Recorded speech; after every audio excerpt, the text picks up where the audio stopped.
కానీ కానీ చాలామంది జగన్మోహన్ రెడ్డి గారికి ఏదో ప్రజల నుంచి ఆదరణ లభించలేదని మాట్లాడుతున్నారు. ఇది కరెక్ట్ కాదు. ఇది కరెక్ట్ కాదు.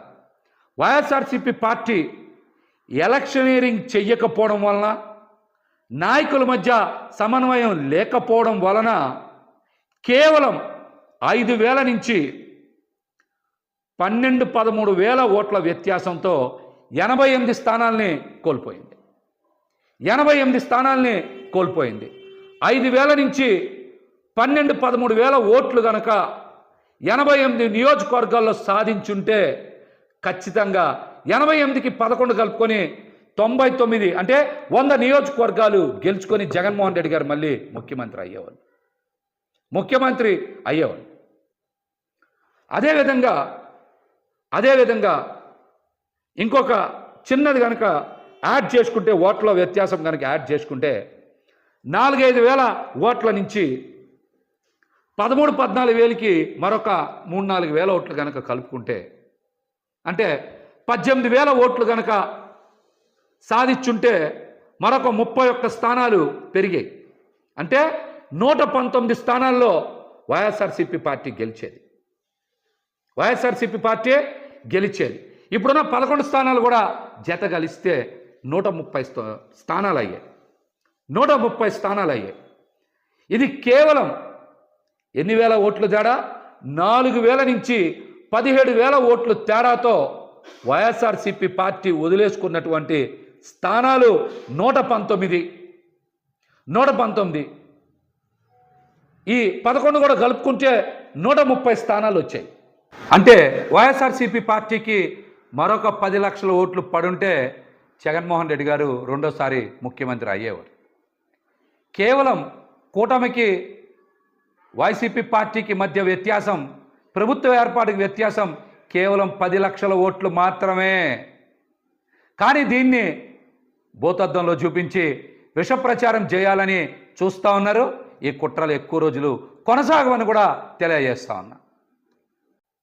ఇక్కడ నాయకులు ఈరోజు బయటకు వచ్చి జగన్మోహన్ రెడ్డి గారినో లేకపోతే కొంతమందిని బాధ్యులను చేసి బయటకు వచ్చి మాట్లాడుతూ ఉన్నారు.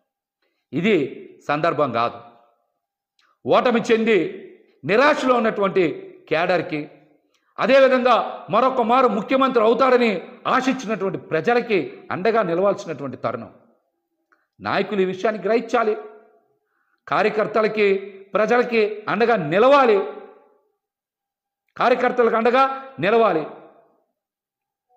అద్భుతమైన ప్రచారం చేసి అన్ని వనరులు సమకూర్చిన తర్వాత కూడా ఓటమికి కారణం నాయకుల మధ్య సమన్వయం లేకపోవడం. రెండోది, ఖచ్చితంగా ఎలక్షనీరింగ్ చేయడంలో పార్టీ కొంత వెనకబడింది అనేటువంటి అంశం నాకైతే స్పష్టంగా కనబడుతుంది. ఇది నా వ్యక్తిగత అభిప్రాయం. ఎందుకు చెప్తున్నానంటే, గత 2 రోజుల నుంచి 90,000 మెజార్టీలు వచ్చినాయి, సూపర్ మెజార్టీలు వచ్చినాయి, చరిత్రలో కనీవిని ఎరగని మెజార్టీలు వచ్చినాయి అంటున్నారు. 80,000 నుంచి 90,000 మెజార్టీ వచ్చింది ముగ్గురికే కదా.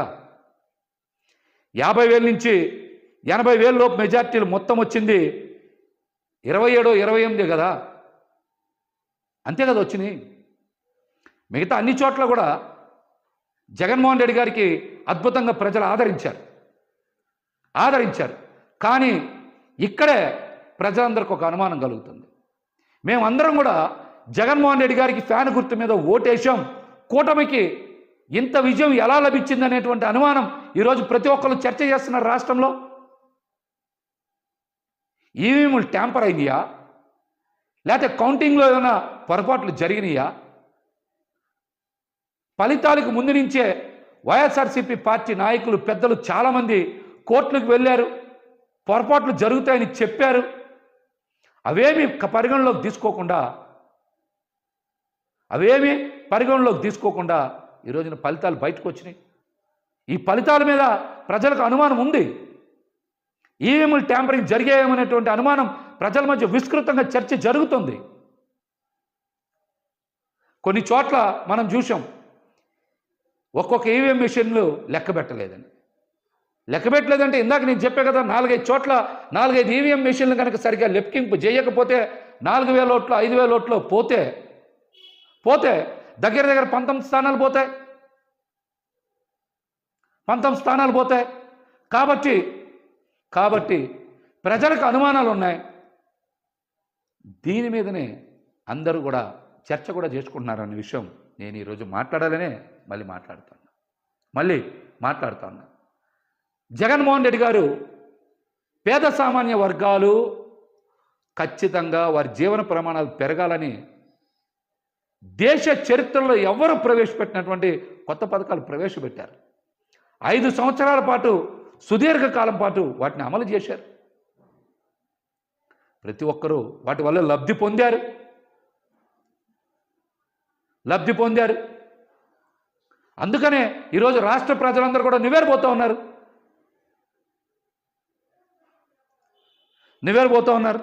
ఒక్క జగన్మోహన్ రెడ్డి గారిని ఎదుర్కోవడానికి 6 పార్టీలు పోటీ చేసినాయని ప్రజలందరూ కూడా చర్చ చేసుకుంటున్నారు.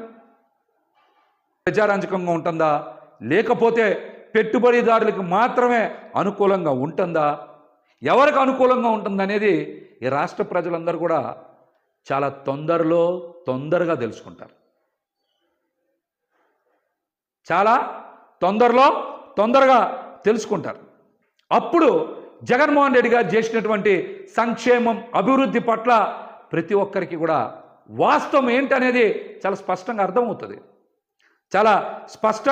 అర్థమవుతుంది. నిన్నటి నుంచి చూస్తున్నాం కదా, రాష్ట్రంలో శాంతి భద్రతలను గాలిలో పెడతాం, ప్రతీకార పాలన ఉండదు అని మాటలు చెప్పిన 24 గంటలు గడవల. రాష్ట్రంలో చాలా చోట్ల ప్రతీకార దాడులు జరుగుతూ ఉన్నాయి. శాంతి భద్రతల సమస్య తలెత్తుతూ ఉంది. రాబోయే రోజుల్లో ఇంకెన్ని చూడాల్సి వస్తుందో.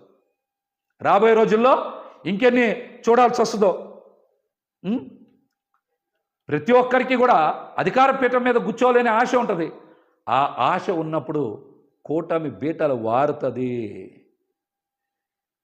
ఖచ్చితంగా వారుతుంది. కూటమి కలిసి ఉన్నప్పుడు కూడా జగన్మోహన్ రెడ్డి గారు చాలా అద్భుతంగా, సమర్థవంతంగా ఎదుర్కొన్నారు. రాబోయే రోజుల్లో జగన్మోహన్ రెడ్డి గారు చాలా బలంగా, ధైర్యంగా నిలబడతామని చెప్తా ఉన్నారు. ఖచ్చితంగా నిలబడతారు.